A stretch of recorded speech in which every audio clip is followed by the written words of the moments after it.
Bienvenue chez Ask Stago, le podcast fournissant des réponses d'experts à vos questions d'experts en hémostase.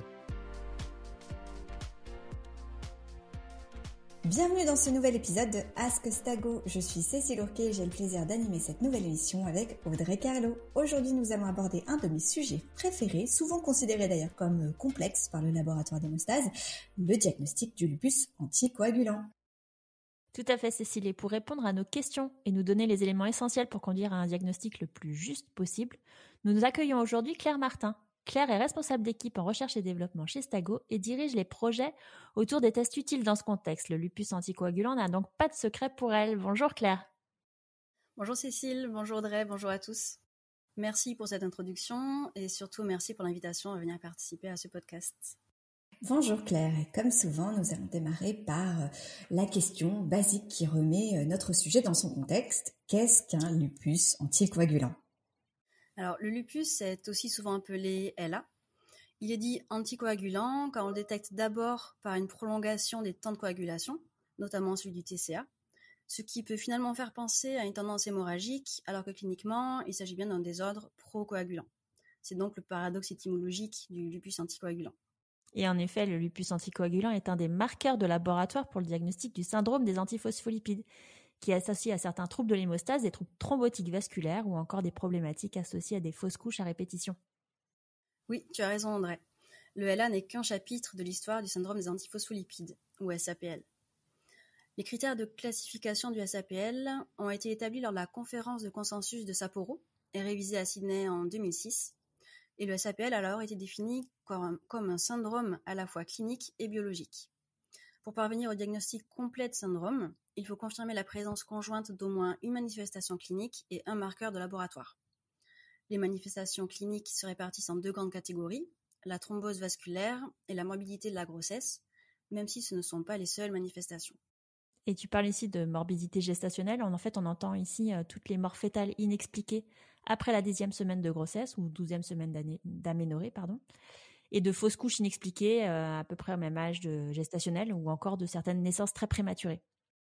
Oui, tout à fait. Les critères de Sapporo sont très détaillés et précis à ce sujet.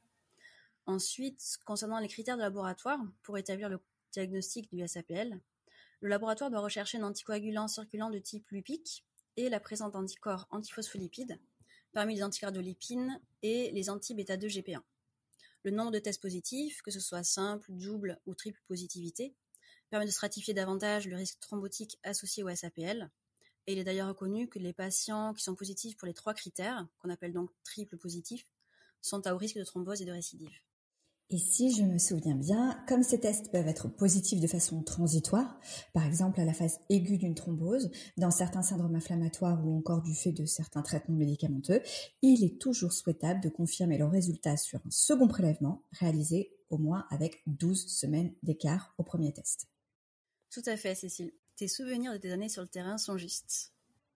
Claire, pour revenir au début de ta réponse autour du lupus anticoagulant, tu as indiqué qu'en général, un LA est d'abord détecté par une prolongation du TCA. Mais comment réalise-t-on réellement le diagnostic du LA ?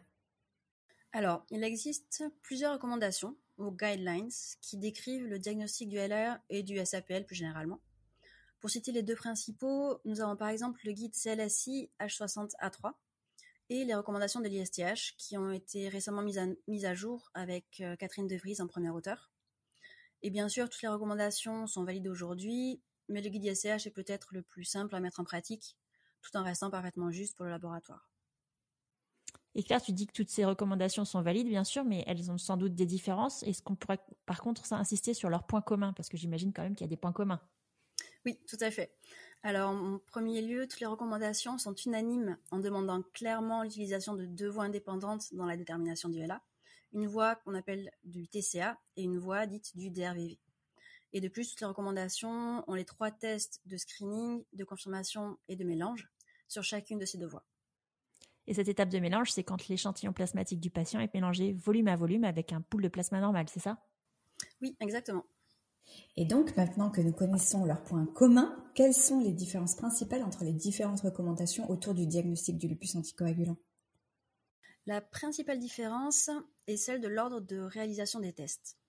Le CLSI recommande un dépistage ou screening, puis une confirmation, puis un mélange, tant pour la voie du DRVV que celle du TCA, alors que la dernière mise à jour des recommandations de l'ISTH appelle d'abord un test de screening, puis la réalisation simultanée d'un test de mélange et d'un test de confirmation pour tous les résultats où les tests de screening donnaient un temps de coagulation prolongé. Pour l'ISTH, cela permet en fait d'éviter toute erreur de diagnostic qui pourrait arriver si l'étape de mélange n'était pas réalisée en temps voulu. Et justement, maintenant que tu parles de l'erreur de diagnostic ou de réaliser le diagnostic, maintenant que ces tests sont réalisés, comment est-ce qu'on va les interpréter? Comment est-ce qu'on établit le diagnostic? Oui, alors l'interprétation du résultat se fait en comparant le résultat de l'échantillon du patient avec un seuil décisionnel établi par le laboratoire pour chacun des tests et chacune des étapes. Le diagnostic de LA sera établi si au moins l'une des deux voies, TCA ou DRVV, est positive sur les étapes de screening, de mélange et de confirmation. Et pour élaborer un peu plus sur cette question, Audrey, les résultats étaient auparavant exprimés à l'aide de l'indice de Rosner, ou indice des anticoagulants circulants, ICA, et avec l'utilisation de ratios normalisés. Mais dans les versions les plus récentes des recommandations, il n'est fait mention que des ratios normalisés, toujours bien sûr avec l'utilisation de seuils appropriés pour chacun de ces ratios. Et donc, ces fameux seuils ou cut-off, comment sont-ils déterminés, Claire? Alors là encore, les recommandations internationales sont assez claires.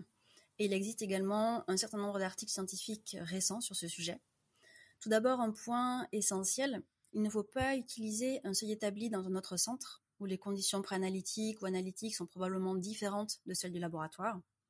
Et il faut toujours redéfinir le cut-off pour chaque test en utilisant le 99e percentile des résultats obtenus sur un échantillon de population normale ou population de référence. Et là arrive finalement la question cruciale, puisqu'il faut redéterminer ces cut-offs localement. Quel est l'effectif dans cette population de référence? Combien de patients?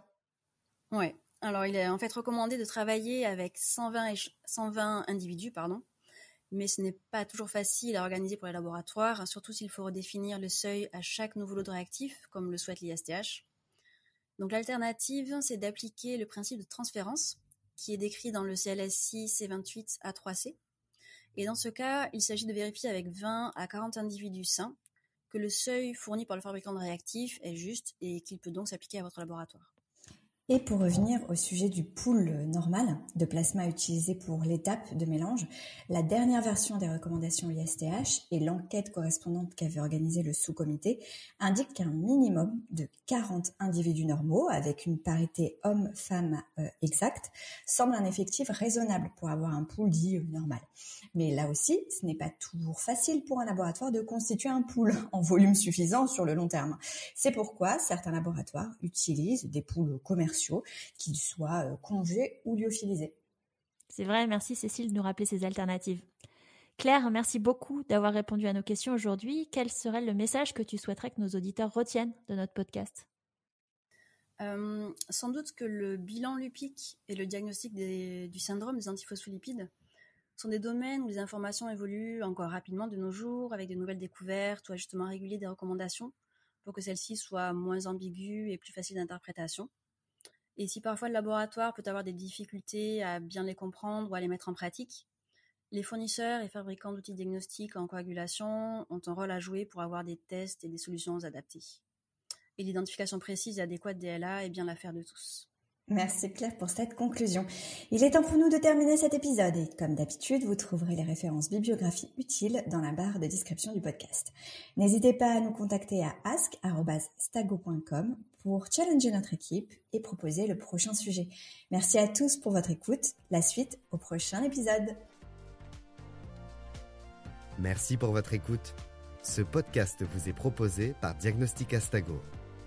N'hésitez pas à nous suivre sur LinkedIn ou Twitter et de vous abonner à la série de podcasts Ask Stago sur votre plateforme préférée. Diagnostic Astago, Diagnostic is in our blood.